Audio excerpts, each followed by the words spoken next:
Hello नमस्कार to everyone. मेरा नाम है दीपक सिंह। आप देख रहे हैं नॉलेज सेंट्रल और इस वीडियो में हम बात करेंगे तालिबान का जो नया गेम शुरू हुआ है अफ़गानिस्तान में उसके बारे में। तो जैसा कि हमें मालूम है कि पिछले कुछ दिनों से तालिबान जो है पूरी तरीके से पावर में आ चुका है, एकदम फ्रंट पर खेल रहा है इस समय अफ़गानिस्तान में। क्यों?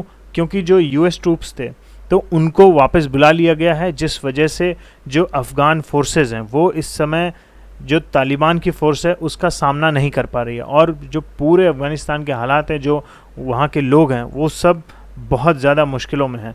और जो आसपास के जितने भी देश हैं, चाहे इंडिया हो, पाकिस्तान हो, रशिया हो, यूएस हो या इसके बाद इसके यूरोप हो, इसके अलावा जितने भी देश हैं सब इस समय तमाशा देख रहे हैं। तो जानेंगे पूरे हालात को, थोड़ा और डिटेल में नज़र डालेंगे। उससे पहले वीडियो को लाइक करें, चैनल को सब्सक्राइब करें। इस समय पूरा वर्ल्ड मीडिया केवल अफ़गानिस्तान के बारे में बात कर रहा है कि आने वाले समय में तालिबान और क्या क्या करने वाला है अफ़गानिस्तान में और अफ़गानिस्तान के लोगों के साथ क्या होगा। और इसी बीच क्योंकि पाकिस्तान का अब बॉर्डर लगता है अफ़गानिस्तान के साथ, तो वहाँ बॉर्डर पर कुछ कॉन्फ्लिक्ट हुए हैं। मैंने पिछली वीडियो बनाई थी, उसमें बताया था कि 11 सोल्जर्स जो हैं पाकिस्तान के वो मारे जा चुके हैं और उसके बाद ये दूसरे एक कॉन्फ्लिक्ट में 3 और पाकिस्तानी सोल्जर्स जो हैं अपनी जान गंवा चुके हैं। तो लगातार जो है हिंसा बढ़ती जा रही है, चाहे बॉर्डर की बात करें या फिर पूरे अफ़गानिस्तान में बात करें। और इसी बीच पाकिस्तान में एक ब्लास्ट हुआ है जिसमें कई चाइनीज़ मर गए हैं। अब वो चाइनीज़ वर्कर्स थे जो सीपेक और दूसरे प्रोजेक्ट्स पर काम कर रहे थे, उनके इंजीनियर्स थे। और इस बात पर चाइना बहुत नाराज़ है। चाइना ने पाकिस्तान को जांच करने के आदेश दिए हैं। क्यों? क्योंकि तालिबान का इसमें नाम आ रहा था कि तालिबान इस पूरे एक्टिविटी में इन्वॉल्व है, ये जो एक्सीडेंट हुआ है। लेकिन फिर पाकिस्तान ने कहा कि ये जो ब्लास्ट हुआ है ये कोई बॉम्ब ब्लास्ट या कोई मर्डर या कोई ऐसा एक्सीडेंट नहीं था। ये बस वहाँ पे जो उनका टैंक है उस बस का, जिस बस से ये सारे लोग ट्रैवल कर रहे थे, तो वो फ्यूल टैंक में कुछ प्रॉब्लम होने की वजह से ब्लास्ट हुआ और लोगों ने अपनी जान गंवा दी। और सबसे बड़ी बात इस समय अफ़गानिस्तान की जो सबसे बड़ी न्यूज़ है वो है वहाँ की वुमेंस के रिगार्डिंग। मैंने जो लास्ट वीडियो बनाया था अफ़गानिस्तान पे उसमें भी इस बात को डिस्कस किया था कि कैसे जो यूएस के फॉर्मर प्रेसिडेंट हैं जॉर्ज डब्ल्यू बुश, जिनके टाइम में ये तालिबान को हराने का ये पूरा कैंपेन शुरू हुआ, उसको ख़त्म करने का, तो उसमें उन्होंने ये बात कही थी कि आने वाले समय में जो अफ़गानिस्तान की महिलाएं हैं उनके साथ बहुत बुरा होने वाला है। और वैसी ही खबर है कि तालिबान ने एक लिस्ट मांगी है। उस लिस्ट में क्या मांगा है? 15 साल की उम्र से जितनी भी ऊपर की लड़कियां हैं जो अभी मैरिड नहीं हैं, और उसके अलावा ऐसी विडोज़ जो 45 साल से नीचे हैं, इन सब की एक लिस्ट मांगी है। किस लिए मांगी है? तालिबान इस लिस्ट का इस्तेमाल करके उन सारे जितनी भी लेडीज़ का उस लिस्ट में नाम होगा उन सब की शादी करवाना चाहता है। उसके जो फाइटर्स हैं, यानी ये जो मासूम लड़कियां होंगी, जो महिलाएं होंगी, इनकी सबकी शादी करवा दी जाएगी जबरन। किसके साथ? जो भी तालिबान के आतंकवादी हैं, उनके जो ग्रुप के जो मेंबर्स हैं, उन सब के साथ उनकी शादी करवा दी। तो जाहिर सी बात है आने वाले समय में वहाँ के लिए बहुत ज़्यादा मुश्किलें होने वाली हैं, और स्पेशली फॉर वुमेंस। और इसके बाद बात करें तो भारत के लिए एक और बैड न्यूज़ है। क्या? कि इंडिया और अफ़गानिस्तान की जो फ्रेंडशिप है, तो ये इस समय स्क्रीन पर आप देख रहे हैं एक डैम, इसका नाम है सलमा डैम, और इसको अफ़गान इंडिया फ्रेंडशिप डैम भी कहा जाता है। ऑलराइट, जैसा आप स्क्रीन पर यहाँ देख रहे हैं।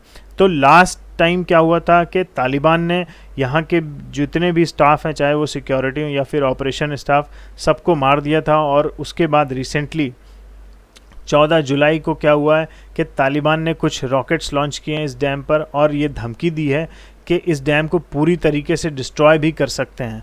तो आने वाले समय में ऑब्वियसली, जैसे हमने बात की थी लास्ट वीडियो में, कि इंडिया का जो हैवी इन्वेस्टमेंट है अफ़गानिस्तान में, उस पर ऑब्वियसली एक तलवार लटक रही है। और अब बात करते हैं हमारे पड़ोसी पी फॉर पैथेटिक पाकिस्तान के बारे में। तो इस समय स्क्रीन पर जैसे आप देख रहे हैं, ये इमरान खान नियाज़ी हैं, पाकिस्तान के प्रधानमंत्री। इस समय ये मौजूद हैं ताशकंद में। ताशकंद में ये क्या कर रहे हैं? 2 दिनों का एक समिट हुआ है जो सेंट्रल और साउथ एशियन कंट्रीज़ हैं, तो उनका एक समिट हो रहा है 2 दिनों का। तो वहीं पर ये शिरकत करने पहुँचे हैं और यहाँ पर इनसे कुछ सवाल पूछे गए कि इंडिया और पाकिस्तान के जो रिलेशंस हैं उन पर क्या कहना है। तो नियाज़ी साहब ने कहा कि ये रिश्ते जो हैं दोनों देशों के, इंडिया और पाकिस्तान के, ये बेहतर हो सकते थे, लेकिन आरएसएस की वजह से ये गड़बड़ हैं और इन पर बातचीत नहीं हो पा रही है। और फिर जब इनसे पूछा गया कि तालिबान और टेररिस्ट ऑर्गेनाइजेशंस के बारे में आप क्या कहेंगे, तो साहब ने मुंह फेर लिया और बस आगे बढ़ गया। खैर, कहेंगे भी क्या, उनकी अपनी मजबूरियाँ हैं। फिर इसके बाद अगर बात करें कि कैसी मजबूरियाँ हैं, तो वो मजबूरी ये है कि पाकिस्तान से अब तक 10,000 से ज़्यादा जो ख़ुद को जिहादी कहते हैं, तो वो ऐसे लोग जो हैं अफ़गानिस्तान मूव कर चुके हैं और रिपोर्ट्स के अकॉर्डिंग वो सब तालिबान को ज्वाइन कर रहे हैं। अब बात करते हैं अफ़गानिस्तान से। एक न्यूज़ और आ रही है कि पाकिस्तान ने, मतलब अफ़गानिस्तान के एक मिनिस्टर हैं सीनियर, जिनका नाम है अमरुल्लाह सालेह, तो इनका कहना है कि पाकिस्तान की जो एयरफोर्स है उसने धमकी दी है कि अगर अफ़गान फोर्सेस ने तालिबान के अगेंस्ट कोई एक्शन लिया तो पाकिस्तान एयरफोर्स एक्शन लेगी, कोई भी एक्शन अगेंस्ट अफ़गान फोर्सेस। खैर, अब जब ये इनका बयान सामने आया तो पाकिस्तान की तरफ से इस बात को पूरी तरीके से एक सिरे से नकार दिया गया, लेकिन अभी फ़िलहाल अफ़गानिस्तान में इस बात को डिस्कस किया जा रहा है। खैर, आगे बढ़ते हैं। अब इसके बाद ये हम बात करेंगे इंडिया के बारे में, और कि जैसे अभी आपको मैंने बताया कि जो सेंट्रल और साउथ एशियन कंट्रीज़ हैं उनका एक समिट चल रहा है ताशकंद में, तो वहीं पर शिरकत करने हमारी तरफ से, यानी भारत की तरफ से, जो हमारे एक्सटर्नल अफेयर्स मिनिस्टर हैं यानी एस जयशंकर साहब, वो पहुँचे हैं। और उन्होंने जो अशरफ गनी हैं, उनकी जो अफ़गानिस्तान की जो इलेक्टेड गवर्नमेंट है उसके जो हेड हैं अशरफ गनी, उनके साथ ये जो पूरी डेवलपमेंट हो रही है अफ़गानिस्तान में, ये पूरा जो सिनेरियो चल रहा है कि तालिबान लगातार पावर में आता जा रहा है, तो इस पूरे मामले को डिस्कस किया है और उनको ये बताया है कि हिंदुस्तान की सरकार अफ़गानिस्तान की सरकार के साथ आज भी खड़ी है।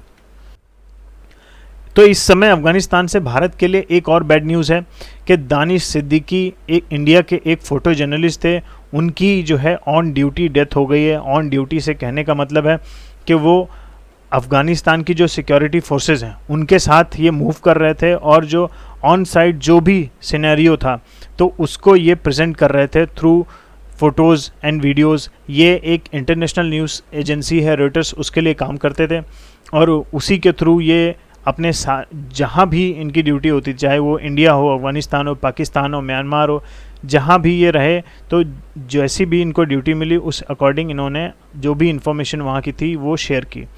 और हाल ही में इनकी कुछ फ़ोटोज़ न्यूज़ में थी, चर्चा का विषय बनी थी। क्यों?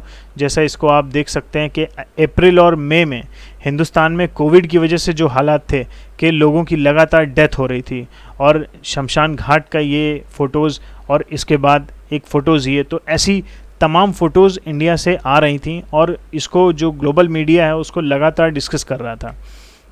और दानिश सिद्दीकी के बारे में एक बात और मैं बता दूं कि इनको पुलित्ज़र प्राइज़ भी मिल चुका है फॉर जर्नलिज़म। क्यों मिला है? क्योंकि हाल ही में जैसा आपको मालूम होगा कि रोहिंग्या क्राइसिस हुआ था म्यांमार में, कि जिसकी वजह से लाखों जो रोहिंग्या मुसलमान थे उनको वहाँ से मारकर भगा दिया गया। तो वो आज भी इंडिया में कुछ रिफ्यूजी बन के रह रहे हैं, बांग्लादेश में एक बड़ी पॉपुलेशन रह रही है और भी कई जगहों पर हैं। तो इस समय भी इन्होंने कई फ़ोटोज़ खींची, जो ये जो फ़ोटोज़ इस समय स्क्रीन पर आप देख रहे हैं बहुत ही आइकॉनिक फ़ोटोज़ हैं, ये दानिश सिद्दीकी की ही खींची हुई हैं। और तो इन सारी फ़ोटोज़ को जो है वर्ल्ड मीडिया ने बहुत ज़्यादा प्रेज़ किया और उनके काम को बहुत ज़्यादा सराहा, और इसको मिस किया जाएगा आने वाले समय में।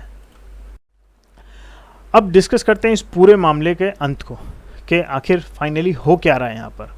तो आने वाला समय पाकिस्तान के लिए, अफ़गानिस्तान के लिए और स्पेशली अफ़गानिस्तान के लोगों के लिए और अफ़गानिस्तान की जितने भी नेबरिंग कंट्रीज़ हैं उन सब के लिए बहुत ज़्यादा क्रूशियल है। क्यों? क्योंकि आने वाले समय में अभी तक जैसा सिनेरियो है कि तालिबान जो है ऑलमोस्ट 80% एरिया जो है कवर कर चुका है, तो 80% जो है अपने आप में ही ज़्यादा है, और जैसे हालात हैं उस हिसाब से बहुत जल्दी ही वो जो भी अफ़गानिस्तान की इलेक्टेड गवर्नमेंट है उसको रूल आउट कर सकता है और सुप्रीम जो पावर है अफ़गानिस्तान की उसको अपने हाथ में कंट्रोल में ले सकता है। और इन सब के बाद सबसे मुश्किल बात ये है कि तालिबान अगर ऐसा करने में सक्सेसफुल हो गया तो इससे ज़्यादा शर्मनाक बात दुनिया के देशों के लिए नहीं हो सकती।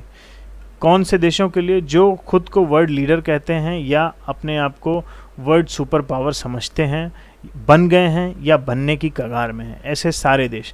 अब इसमें हम हिंदुस्तान को इंक्लूड करें, ब्रिटेन को इंक्लूड करें, यूएस को इंक्लूड करें, रशिया को इंक्लूड करें, किसको करना है किसको नहीं करना है, यह आपको खुद तय करना है। और एट लास्ट जो भी डेवलपमेंट हो रहे हैं इस समय अफ़गानिस्तान में, ये इंडिया के लिए बहुत ज़्यादा कंसर्न का मैटर है। क्यों? क्योंकि इसका डायरेक्टली हमारे रिलेशंस पर अफ़गानिस्तान के साथ, प्लस जो हमारी सिक्योरिटी यानी हमारी जो अपनी इंडिया की जो सिक्योरिटी है उस पर भी असर पड़ेगा। क्यों? क्योंकि हमें मालूम है, एक कहावत है, चोर चोर मौसेरे भाई। तो चाहे अफ़गानिस्तान के टेररिस्ट हों या फिर पाकिस्तान के, दोनों को एक होने में समय नहीं लगेगा। खैर, this was done for the day. Video को लाइक करें, चैनल को सब्सक्राइब करें, देखते रहें नॉलेज सेंट्रल। Thank you.